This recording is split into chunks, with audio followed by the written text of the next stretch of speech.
എന്നും ചോറും കറിയും കഴിച്ചു മടുത്തു. ഇന്ന് ലഞ്ചിന് എന്തെങ്കിലും സ്പെഷ്യൽ ആയിട്ട് ഉണ്ടാക്കാമോ എന്ന് ചോദിച്ചപ്പോൾ ഞാൻ ഓക്കെ പറഞ്ഞു. ആദ്യം കുറച്ച് വെജിറ്റബിൾസ് എടുത്ത് ക്ലീൻ ചെയ്ത് അത് ചെറുതായിട്ട് അരിഞ്ഞു വെച്ചിട്ടുണ്ട്. Beans, carrot, potato, broccoli, mushroom ഇത്രയുമാണ് ഞാൻ വൃത്തിയാക്കി അരിഞ്ഞു വെച്ചിരിക്കുന്നത്. പിന്നെ ഞാൻ എടുത്തിരിക്കുന്നത് കുറച്ച് പുതിനയിലയും മല്ലിയിലയും പിന്നെ 3-4 പച്ചമുളക്, കുറച്ച് ഇഞ്ചി, വെളുത്തുള്ളി എന്നിവയൊക്കെയാണ്. ഒരു മിക്സിയുടെ ജാറിലേക്ക് കുറച്ച് പുളിപ്പില്ലാത്ത തൈര് എടുത്തിട്ടുണ്ട്. നല്ല കട്ട തൈരാണ് എടുത്തിരിക്കുന്നത്. അതിലേക്ക് ഇപ്പോൾ നമ്മൾ എടുത്തു വെച്ചിരിക്കുന്ന മല്ലിയിലയും പുതിനയിലയും പച്ചമുളകും ഇഞ്ചിയും വെളുത്തുള്ളിയും കൂടി ഇട്ടിട്ട് നന്നായിട്ടൊന്ന് അരച്ചെടുക്കുന്നുണ്ട്. അതിനിടയ്ക്ക് ഒരു കാര്യം പറഞ്ഞോട്ടെ, നിങ്ങൾ ഈ വീഡിയോ സ്കിപ്പ് ചെയ്യാതെ തന്നെ കാണാൻ വേണ്ടി ട്രൈ ചെയ്യണേ. പിന്നെ ആ ലൈക്ക് ബട്ടൺ കൂടി ഒന്ന് പ്രസ് ചെയ്യാൻ മറക്കല്ലേ.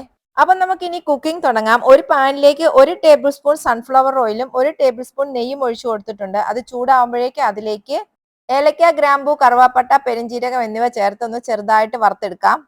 ബേ ലീഫ് ഉണ്ടെങ്കിൽ ബേ ലീഫ് കൂടി ചേർത്ത് കൊടുക്കാം. എൻ്റെ അടുത്ത് ഉണ്ടായിരുന്നില്ല. ഇനി നമുക്ക് അതിലേക്ക് വെജിറ്റബിൾസ് എല്ലാം കൂടി ചേർത്ത് കൊടുക്കാം. ഞാൻ ആദ്യം ബീൻസും ക്യാരറ്റും പൊട്ടറ്റോയും കൂടിയാണ് ചേർത്ത് കൊടുക്കുന്നത്. പിന്നെ ഒരു സവാളയും കൂടെ ചെറുതായിട്ട് അരിഞ്ഞു വെച്ചിട്ടുണ്ടായിരുന്നു, അതും കൂടി ചേർത്ത് കൊടുക്കുന്നുണ്ട്. ഇപ്പൊ ഈ വെജിറ്റബിൾസിന്റെ കൂടെ കോളിഫ്ലവറോ ഗ്രീൻ പീസോ എന്ത് വേണമെങ്കിലും നമുക്ക് ചേർത്ത് കൊടുക്കാം. ഇനി ഇതിലേക്ക് മഷ്റൂമും ബ്രോക്കലിയും കൂടെ ചേർത്തിട്ട് ചെറുതായിട്ടൊന്ന് വഴറ്റിയെടുക്കാം. ഈ സമയത്ത് ഞാൻ ഇതിലേക്ക് ഉപ്പ് ചേർത്ത് കൊടുക്കുന്നില്ല. ഉപ്പ് നമുക്ക് ലാസ്റ്റ് ചേർത്ത് കൊടുക്കാം. വെജിറ്റബിൾസ് എല്ലാം ചെറുതായിട്ടൊന്ന് വഴറ്റിയതിന് ശേഷം നമുക്ക് പൊടികൾ ചേർത്ത് കൊടുക്കാം. 1 ടീസ്പൂൺ കാശ്മീരി ചില്ലി പൗഡർ, അല്പം മഞ്ഞൾപ്പൊടി, അല്പം ഗരം മസാല, പിന്നെ 1 ടീസ്പൂൺ ബിരിയാണി മസാല. ഇത്രയുമാണ് ഞാനിപ്പോൾ ചേർത്ത് കൊടുക്കുന്നത്. ഇതെല്ലാം ചേർത്തിട്ട് നന്നായിട്ടൊന്ന് വഴറ്റിയെടുക്കണം. ജസ്റ്റ് അതിൻ്റെ ഒന്ന് പച്ചമണമൊക്കെ ഒന്ന് മാറുന്നത് വരെ ഒന്ന് വഴറ്റിയെടുക്കണം. ചോറും കറിയൊക്കെ കഴിച്ച് മടുത്തിരിക്കുന്നവർക്ക് വേണ്ടിയിട്ട് ഈസി ആയിട്ട് ഉണ്ടാക്കാൻ പറ്റുന്ന ഒരു വെജിറ്റബിൾ ബിരിയാണിയാണ് ഞാൻ ഇന്ന് ഉണ്ടാക്കുന്നത്. ഈസി എന്ന് പറയാൻ കാരണം ഞാൻ വെജിറ്റബിൾസും അരിയും രണ്ടായിട്ട് കുക്ക് ചെയ്ത് ദമ്മൊന്നും ചെയ്യുന്നില്ല, ഒന്നിച്ചാണ് കുക്ക് ചെയ്യുന്നത്.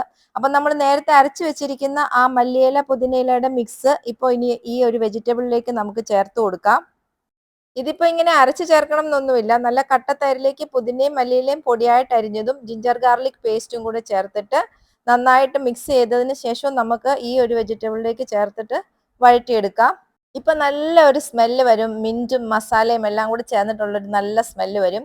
ഈ സമയത്ത് ഇതിലേക്ക് നമുക്ക് അരി ചേർത്ത് കൊടുക്കാം. ഞാൻ 2 കപ്പ് ജീരകശാല റൈസ് 15 മിനിറ്റ് നേരം വെള്ളത്തിൽ കുതിർത്തി വെച്ചതിന് ശേഷം വെള്ളം കളഞ്ഞ് ഊറ്റി വെച്ചിട്ടുണ്ടായിരുന്നു. അത് നമുക്ക് ഇപ്പോൾ ഈ വെജിറ്റബിളിന്റെ മിക്സിലേക്ക് ചേർത്ത് കൊടുക്കാം.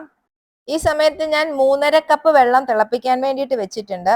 നമ്മളിവിടെ 2 കപ്പ് അരിയാണ് എടുത്തിരിക്കുന്നത്. വെള്ളത്തിൽ കുതിർത്തി വെച്ചത് കാരണമാണ് ഞാൻ 1 കപ്പിന് 1.25 എന്ന അളവിലാണ് ഞാൻ വെള്ളം എടുത്തിരിക്കുന്നത്. ഇപ്പൊ നമ്മൾ കുതിർത്താതെ ജസ്റ്റ് ഒന്ന് വാഷ് ചെയ്തെടുക്കുന്ന അരിയാണെന്നുണ്ടെങ്കിൽ 1 കപ്പിന് 2 കപ്പ് വെള്ളം വീതമായിരിക്കും ചേർത്ത് കൊടുക്കുന്നത്. ഇനി വെജിറ്റബിൾസും അരിയും എല്ലാം കൂടെ നന്നായിട്ടൊന്ന് മിക്സ് ചെയ്തെടുക്കാം. അതിനുശേഷം ഒരു 2 മിനിറ്റ് സോഫ്റ്റ് ആയിട്ടൊന്ന് ഇളക്കി കൊടുത്തോണ്ടിരിക്കുന്നുണ്ട്. അതിനുശേഷം അതിലേക്ക് നമ്മൾ തിളപ്പിച്ച് വെച്ചിരിക്കുന്ന വെള്ളം കൂടി ചേർത്ത് കൊടുത്തിട്ട് നന്നായിട്ടൊന്ന് ഇളക്കി കൊടുക്കുന്നുണ്ട്. ഈ സമയത്താണ് നമ്മൾ ഇതിലേക്ക് ആവശ്യത്തിനുള്ള ഉപ്പ് ചേർത്ത് കൊടുക്കുന്നത്. ഉപ്പ് ചേർക്കുമ്പോൾ എപ്പോഴും കുറച്ച് മുൻപോട്ട് നിൽക്കുന്ന രീതിയിൽ വേണം ചേർത്ത് കൊടുക്കാൻ. അപ്പോഴാണ് കുക്ക് ചെയ്ത് കഴിയുമ്പോഴേക്കും ഉപ്പ് പാകത്തിനാവുന്നത്. ഉപ്പ് ചേർത്തതിന് ശേഷം ഞാൻ 1 ടീസ്പൂൺ നാരങ്ങാനീര് കൂടി ചേർത്തിട്ടുണ്ടായിരുന്നു. അത് വീഡിയോയിൽ എടുക്കാൻ വേണ്ടിയിട്ട് മറന്നു പോയിട്ടുണ്ടായിരുന്നു.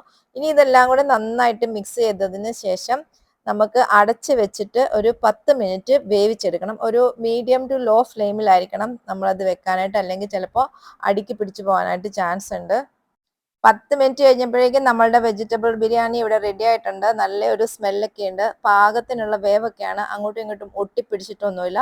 കറക്റ്റ് പരുവാണ്. ഇനിയിപ്പോൾ ഈ സമയത്ത് ഞാനത് ആ അടുപ്പത്ത് നിന്ന് മാറ്റി വെക്കുകയാണ്. കാരണം ആ അടുപ്പത്ത് തന്നെ ഇരുന്നിട്ടുണ്ടെങ്കിൽ ചിലപ്പോൾ ചൂട് കൂടിയിട്ട് വെന്ത് പോകാനുള്ള ചാൻസ് ഉണ്ട്. അപ്പോൾ ഇനി ഇതിൻ്റെ കൂടെ കഴിക്കാൻ വേണ്ടിയിട്ട് ഞാനൊരു കുക്കുംബർ റൈത്തയാണ് ഉണ്ടാക്കുന്നത്. നല്ല കട്ടത്തൈരിലേക്ക് ചെറുതായിട്ട് അരിഞ്ഞിരിക്കുന്ന കുക്കുംബറും സവാളയും പച്ചമുളകും ചേർത്ത് ആവശ്യത്തിന് ഉപ്പും കൂടി ചേർത്തിട്ട് നന്നായിട്ടൊന്ന് മിക്സ് ചെയ്തെടുക്കുന്നുണ്ട്. ഇവിടെ എൻ്റെ സിസ്റ്റർ ആണെങ്കിൽ തൈരൊന്നും കഴിക്കത്തില്ല. അപ്പോൾ അവൾക്ക് വേണ്ടിയിട്ട് ഞാൻ ലെമൺ ജ്യൂസ് വെച്ചിട്ടാണ് ഒരു സാലഡ് ഉണ്ടാക്കുന്നത്. സെയിം കുക്കുംബറും സവാളയും പച്ചമുളകും ഇട്ടിട്ട് കുറച്ച് ലെമൺ ജ്യൂസും കൂടെ സ്ക്യൂസ് ചെയ്ത് ഒഴിച്ചിട്ട് ഒരു സാലഡ് ഉണ്ടാക്കി എടുക്കുന്നുണ്ട്.